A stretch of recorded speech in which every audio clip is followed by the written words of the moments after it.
Hello বন্ধুরা, তোমরা সবাই কেমন আছো? আশা করি সবাই ভালো আছো আর আমিও ভালো আছি। প্রীতি বাবুলাল সিরিজে তোমাদেরকে আরও একবার ওয়েলকাম।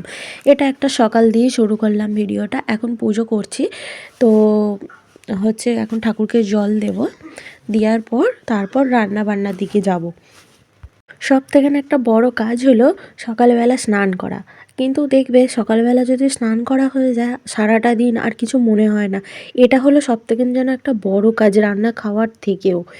তো চলো ভিডিওটা লাস্ট পর্যন্ত দেখতে থাকো, আশা করি ভালো লাগবে। আমার পুজো করা হয়েই গেছে, তো পুজো করা হয়ে গেলে তারপর রান্নাঘরের দিকে যাব। এখানে রান্নাঘরে এসে দেখি মা একটা মাছ কাটছেন। তো এটা একটা বড় মাছ, মানে পুরো জ্যান্ত মাছটা কেনা হয়েছে, তো সেটাই কাটছে। আর জ্যান্ত কাতলা মাছ সত্যিই মানে অন্যরকম একটা টেস্ট, আর খুব ভালোও লাগে খেতে। আমি এখন রান্না বসাবো আর মা এদিকেতে মাছটা কেটে দিয়ে মা এবার স্নান টান করবে। তো আমার যেহেতু স্নান হয়ে গেছে তাই ভাবলাম যে আমি আর মাছে হাত দেবো না, সেই মানে গন্ধ লাগবে। তো তাই মাই কাটছে। আর আমি এইদিকে ভাতটা বসিয়ে দেবো, ভাতটা বসিয়ে দিয়ে আর এইদিকেতে আনাজগুলো কেটে নেবো আস্তে আস্তে করে। ভাতেতে দেব আলু সেদ্ধ আর শিম, মানে শিম ভাতে আলু ভাতে। তোমাদের কার কার ভালো লাগে বলো। আমার কিন্তু খুব ভালো লাগে শিম ভাতে আলু ভাতে একসাথে মাখিয়ে খেলে, মানে ভর্তার মতন করে খুব সুন্দর টেস্টি লাগে। আর ওই দিয়েই ভাত খাওয়া হয়ে যাবে মনে হবে। তো আমি এইদিকেতে আনাজগুলো এবার কেটে নিই। বন্ধুরা, তোমাদের কার কার এরকম হয়, মানে সবজি কী রান্না হবে থাকার সত্ত্বেও মানে কী রান্না হবে এরকমটা মনে হয়। তো আমার তো মানে সবথেকে বড় মানে বিরক্তিকর একটা কাজ বলতে পারো। মানে প্রতিদিন রান্নার সময় মনে হবে যে কোন রান্নাটা করলে আজকে ভালো হয়, মানে সব কিছু সবজি থাকা সত্ত্বেও তোর এটা করব বা এটা করব এরকম মনে হতেই থাকে। তো তাই ভাবলাম যে আজকে একটুখানি বাঁধাকপি করি। আর বাঁধাকপিটা না ভাত দিয়ে অতটা ভালো লাগে না, মানে বাঁধাকপির ঝাল ভালো লাগে কিন্তু মিষ্টি তরকারিটাও ভালো লাগে না। ওটা রুটি দিয়ে বা লুচি দিয়ে এসব দিয়েই বেশি ভালো লাগে। তো যাই হোক, একটু হালকা করে তরকারি করে নেব। আর শাক ভাজবো, শাক কাটবো, শাক ভেজে নেবো। আর ভাবছি মাছের ঝাল করব। তো চলো, বাঁধাকপি আমার তো কাটা হয়ে গেছে, এবার শাকগুলো কেটে নেব। আর শাক কাটতেও আমার খুব বিরক্ত লাগে, মানে বেছে বেছে কাটতে হবে, পচা পাতা খারাপ পাতা সেগুলোকে ফেলে ফেলে তারপর কাটতে হয়। আর এগুলো মা বেছে দেয় বেশিরভাগ। তো মা এখন কাজে ব্যস্ত, তো ওটা ওই জন্য আমিই করে নিলাম। আর এখানেতে সব সবজিগুলো ধুয়ে নিয়েছি, নেওয়ার পর এখানে কড়াইতে শাকটা সেদ্ধ করতে দিয়ে দেবো, পালং শাক। আর সেদ্ধ করে নিয়ে তারপর ভেজে নেব।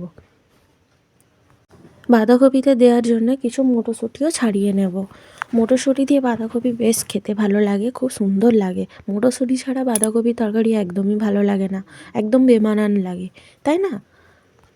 মটরশুঁটিগুলো ধুয়ে নেওয়ার পর এবার মানে বাঁধাকপিগুলোও ধুয়ে নিয়েছি। আর প্রেসার কুকারেতে বাঁধাকপি আলুটা ওটা মানে একটু সেদ্ধ করে নেব। কেননা এখনের বাঁধাকপি আর কড়াইতে হলে অনেকক্ষণ ধরে হবে, ভালো সেদ্ধ হবে না, খাঁচা খাঁচা হয়ে থাকবে, খেতে ভালো লাগবে না। তাই প্রেসার কুকারে দিয়ে দুটো সিটি দিয়ে নামিয়ে নেব, একটু নুন আর হলুদ দিয়ে দিয়ে তারপর যেমনভাবে তরকারি করে সব কিছু মশলা আরে দিয়ে সেইভাবে করব। আর এই যে আমি বকছি না, মানে মানে বাবা আর মা দুজন মিলে মানে দুজনের যেমন বয়স হলে যেমন পিছু লাগে, তো সেই রকম পিছু লাগছে। তো আমি সেটাই বলছিলাম যে কেন সবসময় রাগ করতে হবে মাকে, এটাই বলছিলাম যে বাবার বয়স হয়েছে তাই বলছে। তো এরকম না বলাটাই ভালো। বলছে তো কী হয়েছে এরকমভাবে মানে সান্ত্বনা দিচ্ছি, এই সব ব্যাপার। আর খুব ভালো লাগে এরকম খুঁটিখাটিভাবে সারাটা দিন কেটে যায় এইভাবে। আর যাই বলো, বাড়িতে যদি না মানে মাথার ওপর গার্জেন না থাকে না, তখন কেমন যেন লাগে। মানে 1-2 দিনের জন্য যদি কোথাও বেড়াতে যায় তখন মনে হয় পুরো বাড়িটা খালি খালি এরকম মনে হয়। তো সত্যি মানে বাড়িতে গার্জেন থাকা যে মানে কতখানিক একটা ব্যাপার, সেটা মানে মানে না থাকলে তখন একমাত্র ফিল করা যায়, তাই না? তোমরা কি বলো? আর এই দিকে তো আমি এখন শাকটা ভেজে নেব, মানে শাক ভাজা হয়েই গেছে। ওই একটু সর্ষে আর কাঁচা লঙ্কা দিয়ে শাকটা ভেজে নেব। অনেকে অনেক রকমভাবে ভাজা করে, কিন্তু আমাদের ওই পেঁয়াজ টেয়াজ দিয়ে ভাজা করে খাওয়া হয় না, তো এভাবেই খাওয়া হয়। আর ওটা শুকনো লঙ্কা প্রথমে ভেজে নিলাম আর কি, মানে ওই ভর্তাতে মাখানোর জন্য শুকনো লঙ্কা ভেজে রাখলাম আগে। আর এবার তরকারি বসিয়ে দেব। তরকারিতে যেমন জিরে, আদা, তারপরে হিং, গোটা লঙ্কা, তেজপাতা, গরম মশলা এ সমস্ত ফোড়ন দিয়ে আর হচ্ছে বাঁধাকপিটা করে নেব। নিরামিষ বাঁধাকপি করব। আর দেখবে এইভাবে করলে কিন্তু খুব সুন্দর টেস্ট লাগে। একটু টমেটো এই সমস্ত দিয়ে মিষ্টি মিষ্টি একটু চিনি দিয়ে করলে খুব ভালো লাগে খেতে। মশলাটা কষা হয়ে গেছে, এবার কষা হয়ে গেলে এবার সবজিটা জল ঝারিয়ে আর হচ্ছে কষতে থাকবো।